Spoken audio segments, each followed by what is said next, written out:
என்ன பார்த்து எப்படி ஒரு கேள்வி கேட்டுவிட்டாரு பாருங்களேன். என்ன பெட்டி பெட்டியாக தமிழ்நாட்டிலேருந்து வர்றப்ப நான் சேலை கட்ட போகிறேன் சொல்லிட்டு ஒரு 15 சேலைக்கு தூக்கிட்டு வந்து வச்சிருக்கே, என்னைக்காச்சும் ஒரு நாள் சேலை கட்டியிருக்கேன்னு கேட்டுவிட்டாரு. அதே ஒரு காரணத்தினால சரி இன்றைக்கி வெள்ளிக்கிழமை வேறு கோயிலுக்கு போகிறோம் அப்படின்னு சொல்லிட்டு சேலையெல்லாம் கட்டிட்டு வந்தால் இங்கே நம்மளை கிழுக்கு கையில் கொடுத்து பஜனை பாடுறதுக்கு அடிக்க விட்டுட்டாங்க. இதில் வேறு எனக்கு வீடியோ எடுக்க சிரிப்பு தாங்கவே முடியலை. 1.5 மணி நேரமாக அந்த சேலையை கட்டி உட்காரங்குள்ளே என்னத்தை சொல்கிறது.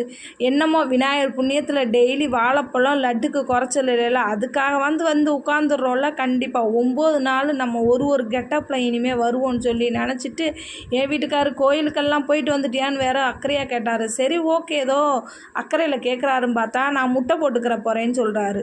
நம்ம பகவானே முக்கியம்னு சொல்லிட்டு நம்ம அங்கே போனால் இவர் முட்டைதே முக்கியம்னு எங்கே நிற்க. இவ்வளோ பேசி போட்டு கொஞ்சமாக முட்டை தாங்கன்னு சொன்னால் மரியாதை ஓடிருன்றாங்க. உங்கள் வீட்டில் எப்படி?